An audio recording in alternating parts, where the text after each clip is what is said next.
शौर्य park में अपने दोस्तों के साथ खेल रहा होता है। इसी बीच घर में राहुल और निशिता के बीच झगड़ा हो रहा होता है।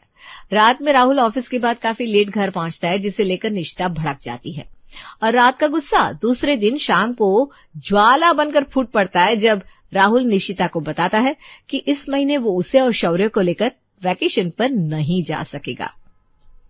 राहुल, मुझे तुमसे शादी करने की जरूरत ही क्या थी? इनफैक्ट तुम्हें मुझसे क्या किसी से भी शादी नहीं करनी चाहिए थी, क्योंकि तुम्हारे पास तो बीवी बच्चों को देने के लिए वक्त ही नहीं है। तुम्हारा सारा वक्त तुम्हारे काम के लिए है। कैसी बात कर रही हो निशिता? पिछले साल मैं तुम्हें और शौर्य को लेकर चंडीगढ़ घुमाने ले गया था ना। ओह, तब पिछले साल घुमा दिया तो अगले कितने सालों तक हमें लेकर कहीं घुमाने नहीं जाओगे? Nishita, try to understand. मेरे ऊपर बहुत वर्कलोड है। ऑफिस में नए एम्प्लॉई आए हैं, उन्हें काम सिखाना पड़ता है और नए एम्प्लॉय पर ऑफिस छोड़कर मैं कहीं नहीं जा सकता। तो ठीक है, मैं और शौर्य तुम्हारी जिंदगी से चले जाएंगे। उसके बाद तुम अपना सारा वक्त अपने ऑफिस को देना, तुम्हें कोई डिस्टर्ब नहीं करेगा। क्या मतलब? तुम कहना क्या चाहती हो? यही कि अब मैं तुम्हारे साथ नहीं रह सकती। तुम्हारी वाइफ तो कोई और है। ये कैसी बहकी बातें कर रही हो निशिता? मेरी लाइफ में तुम्हारे अलावा और कोई नहीं है। मैं तुम्हारे काम की बात कर रही हूँ। तुम्हारा काम ही तुम्हारी वाइफ है, तुम्हारी लाइफ है, जिसके आड़े तुम्हारी फैमिली आ रही है। अगर ऐसा ही चलता रहा तो बहुत जल्दी मैं तुम्हें डिवोर्स दे दूंगी। क्या? डिवोर्स? हाँ, हम एक छत के नीचे रह तो रहे, लेकिन एक रूममेट की तरह। मैं तुम्हें सुबह नाश्ता बनाकर देती हूँ, तुम खाकर और अपना लंच लेकर ऑफिस चले जाते हो और रात में लेट नाइट आते हो, खाना खाकर सो जाते हो। तुम्हारे इस रूटीन में मैं और शौर्य कहाँ है? तो बताओ, हम रह रहे ना रूममेट की तरह। ऐसे रहने से तो अलग हो जाना ही अच्छा है। बस, बहुत हो गया निशिता। कुछ भी बोले जा रही हो। अब मैं भी तुम्हारे साथ नहीं रह सकता। मेरा तुम्हारे साथ दम घुटने लगा है। हर वक्त तुम्हारा मुंह सड़ा रहता है। ऑफिस जाने से पहले लड़ाई, ऑफिस से आने के बाद लड़ाई। तुम्हारे साथ वैकेशन पर जाना तो दूर, तुम्हारे साथ एक घर में रहना मुश्किल हो गया है। दोनों की लड़ाई के बीच में शौर्य बाहर से आता है। माता पिता को जोर जोर से चीख कर एक दूसरे के साथ लड़ता हुआ देखकर वो डर जाता है और बिना कुछ बोले एक कोने में दुबक जाता है। राहुल उसे बार बार अपने पास बुलाता है। शौर्य बेटा, मेरे पास आओ। आओ बेटा। नहीं, मैं नहीं आऊंगा। शौर्य, मैं आपको चॉकलेट दूंगा। आ जाओ पापा के पास, आ जाओ आ जाओ। लेकिन शौर्य भागकर कमरे में चला जाता है। शौर्य के छोटे से मन पर माता पिता की लड़ाई का गहरा असर होता है। वो चुप और गंभीर रहने लगता है। लेकिन निशिता और राहुल की लड़ाइयां कम नहीं होती है। धीरे धीरे वो और विकराल रूप लेने लगती है। एक रात राहुल ऑफिस से घर आता है तो निशिता और शौर्य घर पर नहीं होते हैं। लगभग 1 घंटे के बाद निशिता और शौर्य बाहर से घर आते हैं। ये सब क्या है निशिता? क्या? 1 घंटे से तुम्हारा इंतजार कर रहा हूँ, लेकिन तुम घर पर नहीं हो। कहाँ गई थी? राहुल, मैं तुम्हारी नौकर नहीं हूँ कि कहीं जाने के लिए मुझे तुमसे इजाजत लेनी पड़ेगी। मैंने ऐसा कब कहा? कम से कम मुझे एक मैसेज तो कर देती कि तुम बाहर जा रही हो। नहीं किया, मेरा मूड नहीं था। अच्छा कोई बात नहीं, ये बताओ गई कहाँ थी? मैं जॉब के लिए इंटरव्यू देने गई थी। वहां काफी भीड़ थी, काफी लोग इंटरव्यू देने आए थे, इसलिए मुझे देर होगी। तुम जॉब के लिए इंटरव्यू देने गई थी शौर्य को लेकर? हाँ, तो इसे कहाँ छोड़कर जाती? अरे लेकिन तुम्हें जॉब करने की जरूरत क्या है? मैं कमा तो रहा हूँ। कमा तो रहे हो, लेकिन मेरे शौक तो पूरे नहीं कर रहे हो। पिछले महीने मैंने तुमसे कहा था कि मुझे एक नया मोबाइल फोन, नई ड्रेस और नया पर्स दिला दो। नहीं दिलाया तुमने। सैलरी कम आई है, ये बहाना बना दिया तुमने। तो और क्या करता? तुम्हारी फिजूल खर्ची के लिए मेरे पास पैसा नहीं है। हाँ, मेरी जरूरतें तुम्हें फिजूल खर्ची लगती है ना, इसीलिए तो अब मैं जॉब करूंगी। और शौर्य को कौन संभालेगा फिर? शौर्य सिर्फ मेरी जिम्मेदारी नहीं है, तुम्हारी भी जिम्मेदारी है। तो मैं नौकरी छोड़ देता हूँ और घर पर बैठकर बच्चा पालूंगा। तुम नौकरी करके घर चला लो, अगर चला सकती हो तो। मैं क्यों घर चलाऊंगी? घर चलाना तुम्हारा काम है। तो तुम्हारा काम क्या है? तुम घर भी नहीं संभालोगी, घर भी नहीं चलाओगी, सिर्फ अपनी मौज मस्ती के लिए पैसे कमाओगी और खुद पर खर्च करोगी। मेरी मौज मस्ती तुम्हें बुरी लगती है ना, मैं जानती हूँ। तुम मुझे खुश देखना ही नहीं चाहते हो। अरे बस यार, अगर मैं तुम्हें इतना ही बुरा लगने लगा हूं तो जाओ मेरी तरफ से। तुम आजाद हो, रहो अकेले। हाँ, अकेले रह लूंगी, मुझे तुम्हारी कोई जरूरत नहीं है। मैं कल ही एक अच्छा वकील करके डिवोर्स पेपर तैयार करवाती हूँ। बिल्कुल कराओ। मैं तो कहता हूँ आज और अभी कराओ। मैं अब भी उन पेपर्स पर साइन करने के लिए तैयार हूँ। उस रात लड़ झगड़ कर राहुल और निशिता अलग अलग सोते हैं। राहुल बाहर सोफे पर और निशिता शौर्य को लेकर कमरे में सो जाती है। दोनों के बीच की दूरियां दिन पर दिन बढ़ती जा रही थी। उस पर से राहुल की गलतफहमी आग में घी का काम कर देती है। एक सुबह जब राहुल सोकर उठता है तो निशिता घर में नहीं थी। निशिता, निशिता कहाँ हो तुम? राहुल निशिता को पूरे घर में ढूंढता है लेकिन वो घर में नहीं मिलती।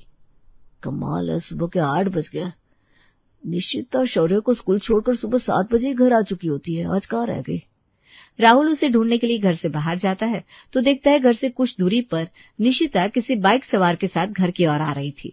निशिता इस लड़की के साथ? ये लड़का कौन है? कहीं निशिता का पुराना बॉयफ्रेंड तो नहीं है? राहुल घर वापस आता है। थोड़ी देर में निशिता भी घर आ जाती है। तो सुबह सुबह डेट पर चली गई थी? डेट पे? कितनी घटिया सोच है तुम्हारी। अच्छा, मेरी सोच घटिया है और तुम जो कर रही हो वो बहुत अच्छा है। क्या कर दिया मैंने ऐसा? वो लड़का मेरी सहेली सुमन का पति विनय था।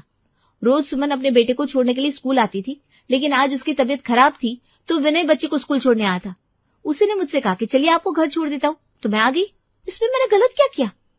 लेकिन नहीं, तुम तो मेरे बारे में कभी अच्छा सोच ही नहीं सकते। तुम्हारी सोच में कीड़े लगे हैं। मुझे ऐसे घटिया इंसान के साथ रहना ही नहीं है। अरे तो मत रहो ना, ये बार बार क्या कहती रहती हो, नहीं रहना नहीं रहना। अरे मत रहो मेरे साथ। मुझे भी तुम्हारे साथ रहने का कोई शौक नहीं है। थक गया हूं तुम्हारे नखरे उठाते उठाते और तुम्हारे ताने सुनते सुनते। हर बात पर झगड़ा, कोई बात प्यार से होती नहीं तुमसे। अरे तो और क्या करूं? आज तो तुमने मेरे कैरेक्टर पर उंगली उठा दी। ऐसे आदमी के साथ कौन लड़की रहना चाहेगी? I want divorce. सुन रहे हो तुम? I want divorce. अरे मैं भी तुमसे तंग आ गया हूं, रोज रोज एक ही बात। चलो आज वकील के पास चलते हैं, चलो। दोनों में खूब झगड़े होते हैं, लेकिन दोनों में से कोई भी वकील के पास नहीं जाता। राहुल तैयार होकर ऑफिस चला जाता है और निकिता घर के काम में लग जाती है। कुछ दिन तक घर में शांति रहती है। दोनों को लगता है कि उनके बीच सब सामान्य है। एक दिन राहुल ऑफिस से निशिता को फोन करता है। निशिता, आज रात हम डिनर पर चल रहे हैं। सच में राहुल?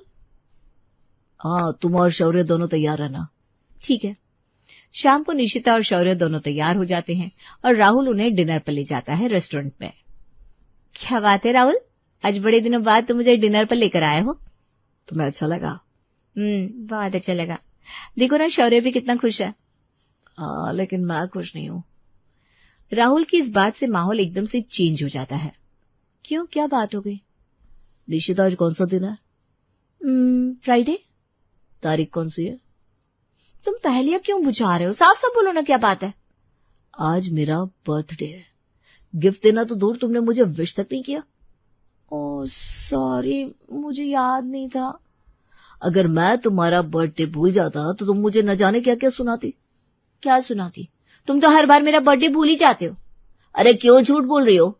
अब मेरा मुंह मत खुलवाओ। और रेस्टोरेंट में ही दोनों की लड़ाइयां शुरू हो जाती है।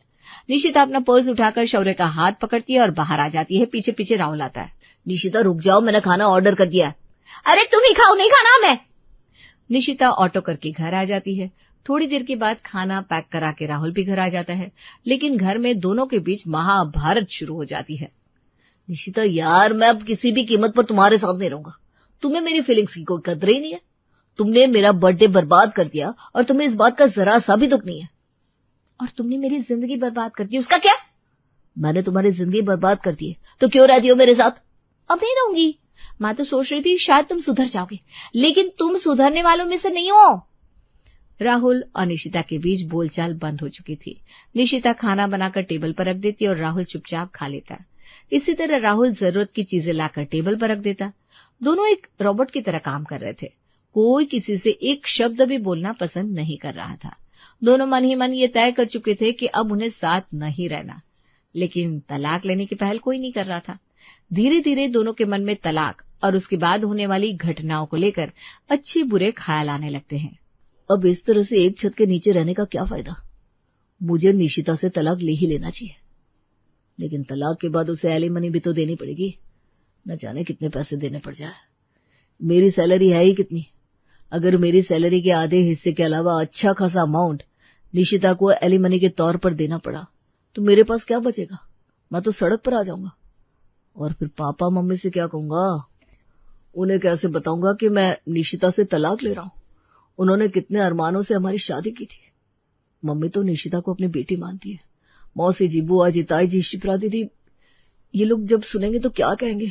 नहीं नहीं नहीं। राहुल ये सब सोच रहा होता है, तभी उसकी नजर शौर्य पर जाती है। ड्राइंग रूम में बैठा शौर्य अपने खिलौने से खेल रहा होता है और बार बार राहुल की तरफ देखकर हंस रहा होता है। अगर कोर्ट ने शौर्य की कस्टडी निशिता को दे दी तो मैं शौर्य के बिना कैसे रहूंगा? इसे देखे बिना मेरा दिन नहीं गुजरता। मैं तो एक दिन भी इसके बगैर नहीं रह सकता। मेरा बच्चा, मेरे जिगर का टुकड़ा है मेरा शौर्य। शौर्य से दूर जाने का ख्याल आते ही राहुल घबरा जाता है और उसके पास जाकर उसके साथ खेलने लगता है।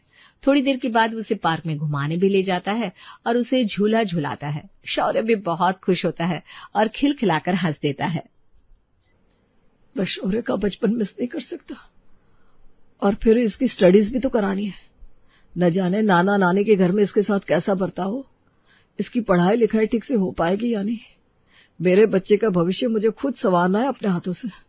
नहीं नहीं, मैं शौर्य को खुद से दूर नहीं जाने दूंगा। कुछ इसी तरह के विचारों की उथल पुथल निशिता के मन में भी चल रही थी। तलाक के बाद मैं अपने मम्मी पापा के घर चली जाऊंगी, लेकिन क्या तृप्ति भाभी मुझे उस घर में रहने देंगी? अभी मैं 2 दिनों के लिए जाती हूँ मायके तो भाभी का मुंह बन जाता है। मुझे हमेशा के लिए वो कैसे बर्दाश्त कर पाएंगी? कहीं मेरे साथ लड़ाई झगड़े करने लगी तो? और शौर्य का भी नाना नानी के घर में मन नहीं लगता है। वहां जाती ही जिद करने लगता है, मम्मी अपने घर चलो, अपने घर चलो। हमेशा के लिए तो वो वहां नहीं रह पाएगा। फिर मुझे किराए पर घर लेना पड़ेगा जहां मैं और शौर्य अकेले रहेंगे। अरे अकेले कैसे रहूंगी मैं? यार राहुल से बात नहीं हो रही, लेकिन परसों मेरी तबीयत खराब थी। मैं तो बेड से उठ भी नहीं पा रही थी। तब राहुल ने मुझे दवाई ला कर दी थी और शौर्य का ध्यान रखा था। अकेले मैं ये सब कैसे मैनेज करूंगी? और फिर हमारे तलाक का शौर्य पर क्या असर पड़ेगा? वो तो पापा के बिना रह नहीं पाता। उसका भविष्य तो हमें ही बनाना है। अगर हम ही अलग हो गए तो उसका भविष्य खराब हो जाएगा। काफी सोच विचार करने के बाद दोनों पति पत्नी इस नतीजे पर पहुंचते हैं कि अलग होने या तलाक लेने का ख्याल उनके लिए फायदे नहीं बल्कि ढेर सारे नुकसान लेकर आएगा। कुछ दिनों की शांति के बाद राहुल और निशिता धीरे धीरे एक दूसरे की कमियों को नजरअंदाज करना और एक दूसरे का साथ देना शुरू कर देते हैं। दोनों में बोलचाल शुरू हो जाती है। एक दिन की बात है, राहुल निशिता को बताता है कि गांव से उसके मम्मी पापा आने वाले हैं। निशिता, कल सुबह मम्मी पापा आ रहा है, मैं उन्हें लेने स्टेशन चला जाऊंगा। निशिता सिर्फ हूं में जवाब देती है। लेकिन उस रात राहुल काफी देर से घर आता है और अगली सुबह उसकी नींद सुबह 9 बजे खुलती है। अरे यार, मैं तो सोता रह गया। मम्मी पापा की ट्रेन 8 बजे आ गई होगी। वे स्टेशन पर मेरा इंतजार कर रहे होंगे। वो जल्दी से उठकर अपने कपड़े बदलता है और स्टेशन जाने के लिए अपने कमरे से बाहर निकलता है तो देखता है उसके मम्मी पापा बाहर बैठकर चाय पी रहे होते हैं। मम्मी पापा, आप दोनों स्टेशन से घर कैसे आए? रिक्शा करना पड़ा होगा ना। सॉरी पापा मम्मी, वो कल रात में देर से। तभी बीच में राहुल की माँ सविता बोलती है, ऑटो से क्यों आएंगे? निशिता आई थी ना मैं पिक करने। हम तो तेरी गाड़ी से ही घर आए बेटा। अच्छा। राहुल निशिता की ओर देखता है। निशिता धीरे से मुस्कुराकर कहती है, आप चाय पी लीजिए, मैं आप लोगों की पसंद का खाना बनाती हूँ। राहुल ने सोचा था मम्मी पापा के आने की खबर सुनकर निशिता उससे झगड़ा करेगी, लेकिन ऐसा कुछ नहीं होता। उल्टा निशिता बिना किसी शिकायत के उन्हें स्टेशन से पिक करके घर ले आती है। निशिता में ये चेंज राहुल को बहुत अच्छा लगता है। वो कूल फील करता है। थैंक गॉड कोई सीन नहीं हुआ। चलो निशिता में थोड़ी समझदारी तो आई। इसी तरह से एक सुबह राहुल सोकर उठता है तो देखता है उसके साइड टेबल पर कुछ फ्लावर्स और गिफ्ट रखे हैं। निशिता, ये सारे फ्लावर्स और गिफ्ट किसने भेजा है? ये किसी ने भेजा नहीं, ये मेरी तरफ से आपके लिए है। आज कुछ है क्या? आज हमारी शादी की 6ठी सालगिरह है। ओह सॉरी निशिता, मैं तो भूल ही गया था। आई एम सॉरी यार, मैं तुम्हारे लिए कुछ नहीं लाया। कोई बात नहीं राहुल, मैं जानती हूँ आप ऑफिस भी संभालते हैं, मेरी शौर्य की जिम्मेदारी भी उठाते हैं, मम्मी पापा का ख्याल भी रखते हैं। आप भूल गए होंगे तो क्या फर्क पड़ता है? मैरिज एनिवर्सरी हम दोनों की है, किसी एक को याद रहे यही काफी है। और तुमने मुझे याद दिला दिया, इसके लिए थैंक यू सो मच। ऐसा कहकर राहुल निशिता को गले से लगा लेता है। जहां निशिता और राहुल के बीच छोटी छोटी बातों को लेकर घमासान लड़ाई हुआ करती थी, वहीं अब दोनों एक दूसरे को खुश करने और एक दूसरे के साथ एडजस्ट करने लगे थे। राहुल भी निशिता की छोटी मोटी गलतियों को नजरअंदाज करता है। एक बार निशिता की मम्मी का फोन आता है। निशिता बेटा, तेरे पापा की तबीयत बहुत खराब है, उन्हें तेज बुखार है, हम सब उन्हें लेकर हॉस्पिटल जा रहे हैं। मम्मी आप हॉस्पिटल पहुंचो, मैं भी वहां आती हूँ। निशिता शौर्य को लेकर हॉस्पिटल जाती है, लेकिन वो राहुल को बताना भूल जाती है। शाम को उसे याद आता है, ओ राहुल के घर आने का टाइम हो गया और घर की चाबी तो मेरे पास है, राहुल को फोन कर देती हूँ। लेकिन उसी समय उसके पास राहुल का फोन आता है। फोन उठाते ही निशिता सफाई देने लगती है। सॉरी राहुल, मैं आपको बताना भूल गई, मैं घर पर नहीं हूँ। लेकिन राहुल तो बिल्कुल भी गुस्सा नहीं करता, ना ही चीखता चिल्लाता है। वो बड़े शांत स्वर में कहता है, कोई बात नहीं निशिता, तुम कहाँ हो ये बता दो, मैं तुम्हें लेने आ जाता हूँ। राहुल मैं हॉस्पिटल में हूँ। ये सुनते ही राहुल घबरा जाता है। हॉस्पिटल में? क्या हुआ, तुम ठीक तो हो ना? शौर्य कहाँ है, वो ठीक है ना? मैं और शौर्य बिल्कुल ठीक है, दरअसल पापा की तबीयत खराब है। क्या पापा जी की तबीयत खराब है और तुमने मुझे बताया तक नहीं? तुम लोग किस हॉस्पिटल में हो मुझे बताओ, मैं अभी वहां आता हूँ। निशिता उसे हॉस्पिटल का एड्रेस बताती है। थोड़ी देर में ही राहुल उसके पास पहुंच जाता है। जैसा कि निशिता सोच रही थी, राहुल उससे झगड़ा करेगा, लेकिन ठीक उससे उल्टा। राहुल तो उससे और शौर्य को लेकर काफी कंसर्न दिखाता है और उसके पापा से मिलने के लिए अस्पताल भी पहुंच जाता है। राहुल का ये बिहेवियर निशिता को काफी अच्छा लगता है। धीरे धीरे राहुल और निशिता के रिश्ते सुधर चुके थे। दोनों अब एक दूसरे की खुशियों का भी ख्याल रखने लगे थे। निशिता वही काम करती जिससे राहुल को खुशी मिलती थी और राहुल वही काम करता जिससे निशिता को खुशी मिलती थी। घर से झगड़ों का नामो निशान मिट चुका था और इस सब से शौर्य भी काफी खिला खिला सा रहने लगा था। लेकिन एक दिन कुछ ऐसा होता है जिससे निशिता और राहुल दोनों को लगता है कि आज तो फिर से झगड़ा होना तय है। होता यह है कि राहुल की 4 दिन की छुट्टियां होती है और शौर्य का स्कूल भी बंद होता है। निशिता, मैं सोच रहा था हम कई दिनों से कहीं घूमने नहीं गए। मेरी 4 दिनों की छुट्टियां पड़ रही है, शौर्य का स्कूल भी बंद है। चलो तुम लोगों को गोवा घुमा लाता हूँ। ये तो बहुत अच्छी बात है, मैं सामान पैक कर लेती हूँ, आप सारी बुकिंग करवा लो। हाँ ठीक है, मैं भी सारी बुकिंग कर लेता हूँ। इसी बीच राहुल के पास किसी का फोन आता है और उसकी बातें थोड़ी लंबी हो जाती है। काफी रात हो जाती है। थके होने के कारण वो खाना खाकर सो जाता है और कोई बुकिंग नहीं हो पाती। अगले दिन, निशिता यार, कल मैं ना तो फ्लाइट की बुकिंग करा पाया ना होटल की। हमारा एक दिन तो हाथ से निकल गया। मैं बहुत थका हुआ था तो सो गया। सॉरी यार, मैं आज बुकिंग जरूर कर लूंगा, प्रॉमिस। राहुल पहले ही अपनी सफाई देने लगता है ताकि झगड़ा ना हो, लेकिन निशिता की ओर से मिला जवाब उसे हैरान कर देता है। कोई बात नहीं राहुल, इसमें इतना परेशान होने की कोई जरूरत नहीं है। गोवा तो हम फिर कभी घूम लेंगे। मैं सोच रही थी क्यों ना हम मम्मी जी और पापा जी के पास गांव चले, शहर से दूर, गांव के शीतल वातावरण में। हम मम्मी जी और पापा जी से मिल भी लेंगे और शौर्य का मन भी बहल जाएगा। अरे तुमने तो मेरे मुंह की बात छीन ली। हमारा सामान तो पैक है ही, तो निकलने की तैयारी करते हैं। हाँ, मैं फटाफट तैयार हो जाता हूँ, तुम भी तैयार हो जाओ और शौर्य को रेडी कर दो। 2 घंटे के बाद तीनों अपनी गाड़ी से गांव की ओर निकल जाते हैं।